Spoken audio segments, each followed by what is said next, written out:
Assalamualaikum warahmatullahi wabarakatuh.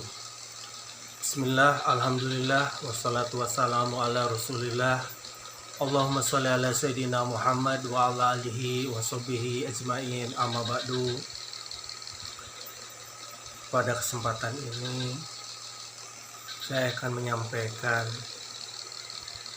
perihal hakikat kematian. Kenapa ini saya sampaikan? Karena ini sangat penting sekali bagi kita untuk memperhatikan masalah kematian ini. Di dalam Al-Quran, Allah Subhanahu wa Ta'ala berfirman, "Kullu nafsin dha'iqatul maut." Setiap yang bernyawa akan merasakan kematian.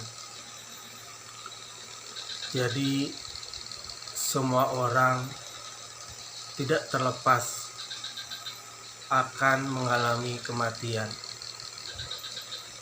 Kita ini semua dibilang Pak Camat calon mati. Maka oleh karena itu kita harus memperhatikan hal-hal mengenai kematian ini. Jangan kita takut, malah kita menghindar, tidak peduli, mengabaikan masalah kematian ini. Orang zaman sekarang ini sangat aneh. Karena dunia yang akan ditinggalkan, dikejar-kejar. Akhirat yang akan kita hadapi malah dilupakan.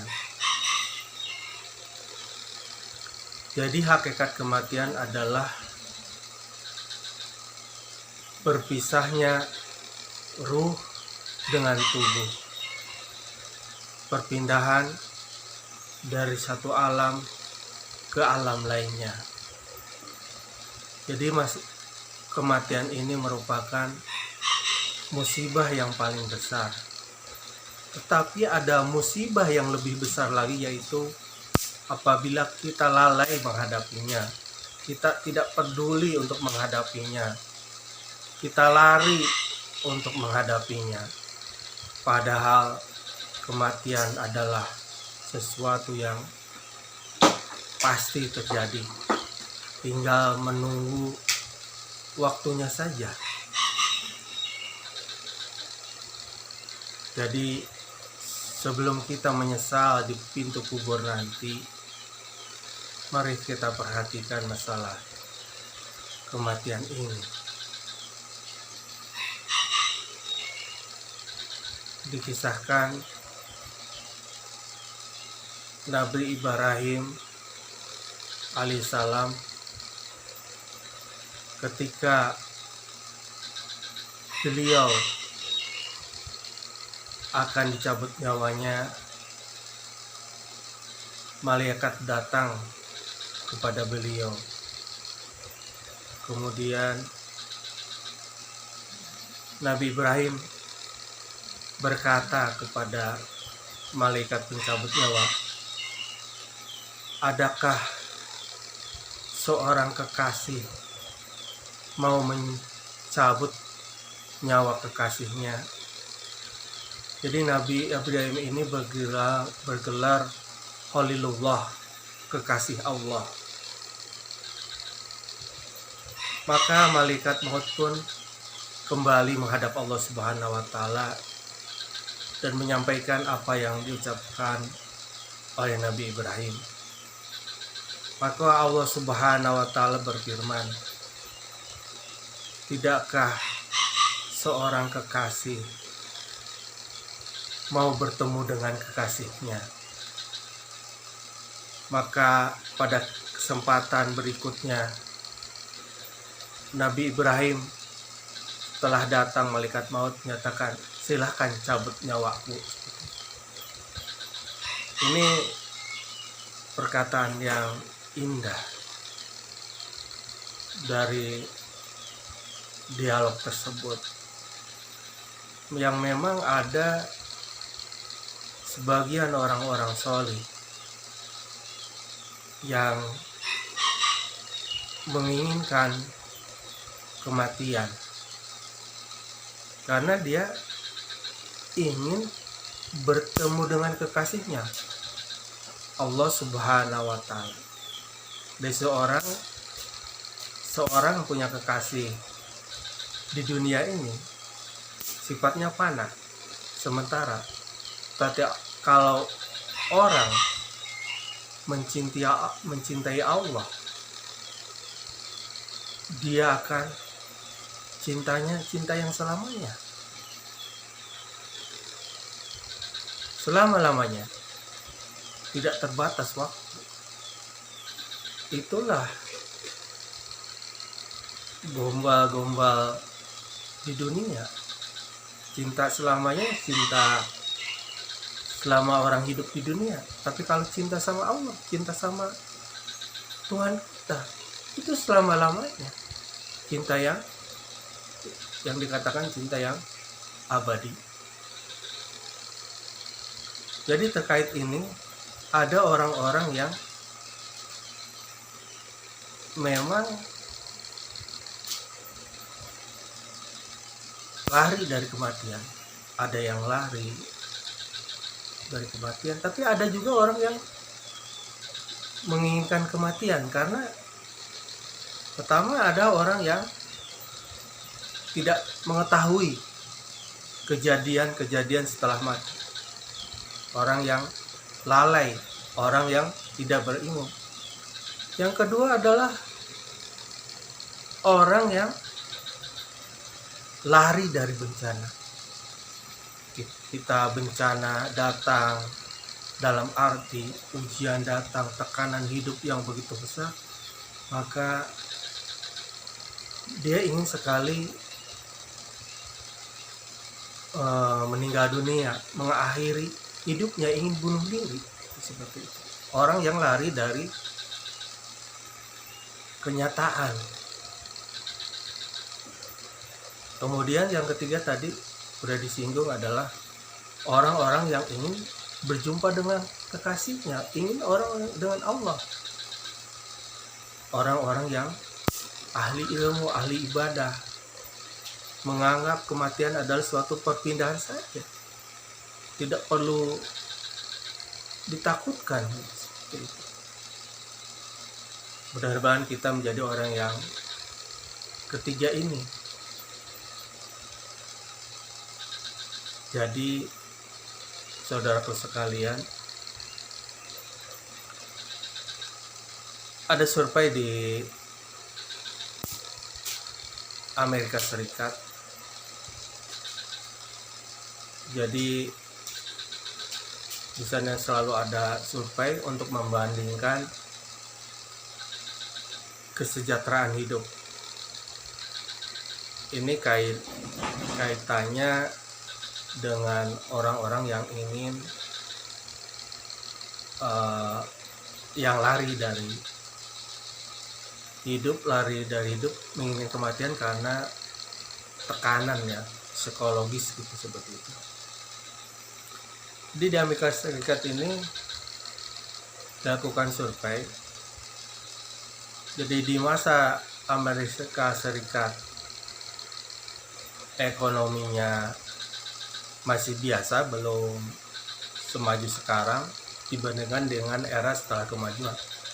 Ternyata tingkat kebahagiaan penduduk di Amerika sana setelah sejahtera dan sebelum sejahtera itu tidak mengalami peningkatan. Artinya kesejahteraan ekonomi tidak memberikan dampak terhadap kebahagiaan masyarakatnya. Lihat saja di banyak negara-negara maju yang tingkat ekonominya tinggi, itu banyak sekali yang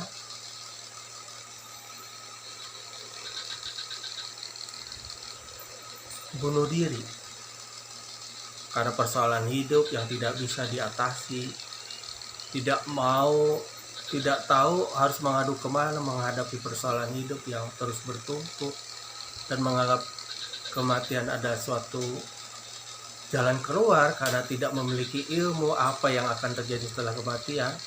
Maka banyak sekali di negara-negara maju orang yang bunuh diri walaupun tingkat kesejahteraan ekonominya tinggi. Itu jadi yang akan saya katakan, jadi antara kesejahteraan dengan kebahagiaan itu tidak paralel gitu, tidak sama, tidak maju bersama gitu. Seperti itu. Kembali kepada kematian tadi, ini ingin saya garis bawahi, jadi jangan sampai kita tidak mempersiapkan mengenai kematian ini, karena hidup di dunia 60 tahun atau orang yang 70 tahun itu tidak lama ya, dibandingkan dengan masa di akhirat yang satu hari aja sama dengan 50.000 tahun. Jadi hidup ini 0,000 berapa persen hidup di dunia ini dibandingkan dengan akhirat. Hidup di dunia ini hanya bagaikan satu butir pasir dibandingkan dengan pasir di seluruh pantai di dunia ini. Itu cuma kecil sekali masanya. Kita akan hidup nanti di alam berikutnya, akan menghadapi alam berikutnya. Bagaimana persiapan kita? Jadi kalau ada seorang yang meninggal, itu sebenarnya mengabarkan kepastian kematian kita sendiri. Orang lain meninggal, pasti kita juga akan meninggal, cuma masalah waktu. Ya. Apabila kita melihat misalkan hewan ternak, taruhlah sapi, akan dimasukkan ke rumah pemotongan. Itu tuh antri itu melalui jalan tersendiri yang cuma dia bisa lewat sendiri, gak bisa mundur, bisanya maju, nanti sampai di tempat ya akan dipotong, maju terus antri terus bergiringan. Ya hakikat hidup itu seperti itu, kita sedang semuanya menuju kepada arah kematian. Cepat atau lambat kita menuju ke sana. Makanya kita harus mempersiapkannya. Jadi ada suatu kata-kata hiasan ya, bukan hadis karena doib ya hadisnya. Jadi seandainya binatang ternak itu tahu tentang kematian, seperti halnya manusia tahu akan kematian, maka tidak ada binatang ternak yang gemuk untuk bisa disembelih oleh manusia. Jadi ini anggaplah kata-kata kiasan aja yang penuh makna gitu, seperti itu. Jadi karena binatang ternak ini berpikir bagaimana menghadapi kematian ini, sehingga pada kurus. Ini manusia punya pengetahuan tentang kematian, malah tidak mempersiapkannya. Kan suatu yang aneh, karena sebenarnya hidup di dunia ini bagaikan orang yang menyeberang jalanan. Bagaimana kita kalau menyeberang jalanan? Nggak lama, begitu singkat. Atau seorang musafir yang lewat suatu tempat ya, kemudian berteduh di bawah pohon, kemudian melanjutkan perjalanan lain selanjutnya. Jadi masa di dunia itu bagaikan masa sebentar, singgah sebentar di bawah pohon tersebut. Makanya kita jangan sampai melalaikannya. Saya berbicara ini bukan bermaksud menakut-nakuti saudara-saudaraku kaum muslimin, tapi sekedar mengingatkan. Karena diri kita sendiri itu juga masih seperti saudara-saudara kaum muslimin sekalian. Jadi anggaplah ini suatu nasihat akan kepastian kematian seseorang, hanya masalah waktu. Jadi kalau ada orang yang misalkan, maaf saya tidak bermaksud menyinggung atau apa, misalkan ada orang yang saya pribadi lah mengalami masa mengontrak rumah gitulah. Jadi kalau mengontrak rumah ini kita misalkan bayar ya setahun, dan itu tidak terasa begitu cepatnya habis itu masa kontrakan, perasaan baru dibayar bulan kemarin, kok sudah datang lagi masanya ya, masa untuk bayar lagi. Ya, kematian itu juga mirip lah seperti itu tamsilnya. Baru kita hidup di dunia, kok sudah tidak terasa ya. Dulu kita mungkin masih ingat tahun 80-an SD, tahun 90-an remaja, tahun 2000-an dewasa, sekarang udah 2022 umur udah mendekati 50-an, seperti itu kan tidak terasa sekali. Mungkin ada teman-teman sekalian yang masih ingat masa kecil kita, masa-masa kanak-kanak kita, masa remaja kita, masa SMA kita, masa-masa kuliah kita. Tapi tak terasa ternyata kuliah sudah 20 tahun yang lalu, 25 tahun yang lalu. Itulah waktu, begitu cepatnya kita berlalu. Maka dari itu, mari isi hidup ini dengan banyak kebahagiaan. Karena ibadah yang kita lakukan sebenarnya adalah sumber kebahagiaan, sumber kenikmatan. Ruh jiwa ini perlu diisi, diberi nutrisi gitu. Pergilah ke taman-taman surga. Taman surga itu apa? Majelis ilmu, pengajian. Itu aja yang dapat saya sampaikan. Akhiru da'wana alhamdulillahirabbil alamin. Wabillahi taufiq wa hidayah. Wassalamualaikum warahmatullahi wabarakatuh.